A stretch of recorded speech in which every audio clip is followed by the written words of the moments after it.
तुलसी विवाह व्रत कथा। सनातन धर्म में तुलसी विवाह का पर्व का बहुत महत्व है।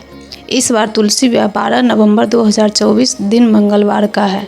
यह शुभ दिन भगवान विष्णु और देवी तुलसी के मिलन का प्रतीक है। इस दिन तुलसी जी का विवाह कराया जाता है।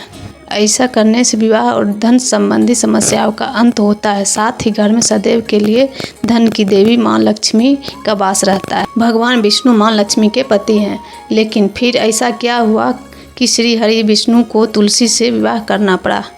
वृंदा ने क्यों दिया श्री हरि भगवान को श्राप। तो चलिए कथा शुरू करते हैं और जानते हैं। तुलसी विवाह व्रत कथा। जालंधर नाम का एक पराक्रमी असुर था, जिसका विवाह वृंदा नाम के कन्या से हुआ।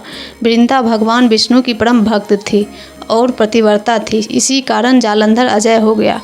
अपने अजय होने पर जालंधर को अभिमान हो गया और वह स्वर्ग की कन्याओं को परेशान करने लगा। दुखी होकर सभी देवता भगवान विष्णु की शरण में गए और जालंधर के आतंक को समाप्त करने की प्रार्थना करने लगे। भगवान विष्णु ने अपनी माया से जालंधर का रूप धारण कर लिया और छल से वृंदा के पतिव्रता धर्म को नष्ट कर दिया।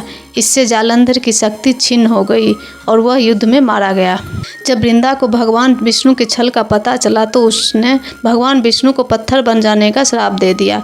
देवताओं की प्रार्थना पर वृंदा ने श्राप वापस ले लिया, लेकिन भगवान विष्णु वृंदा के साथ हुए छल के कारण लज्जित थे। अतः वृंदा के श्राप को जीवित रखने के लिए उन्होंने अपना एक रूप पत्थर रूप में प्रकट किया, जो शालिग्राम कहलाया। भगवान विष्णु को दिया गया श्राप वापस लेने के बाद वृंदा जालंधर के साथ सती हो गई। वृंदा के राख से तुलसी का पौधा निकला।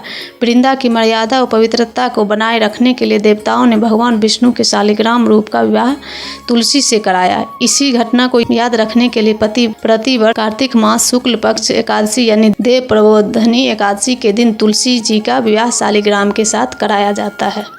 शालिग्राम पत्थर गंडकी नदी से प्राप्त होता है। भगवान विष्णु ने वृंदा से कहा कि तुम अगले जन्म में तुलसी के रूप में प्रकट होंगी और लक्ष्मी जी भी अधिक मेरी प्रिय रहेंगी। तुम्हारा स्थान मेरे शीश पर होगा। मैं तुम्हारे बिना भोजन ग्रहण नहीं करूँगा। यही कारण है कि भगवान विष्णु के प्रसाद में तुलसी अवश्य रखा जाता है। बिना तुलसी के अर्पित किया गया प्रसाद भगवान विष्णु स्वीकार नहीं करते हैं।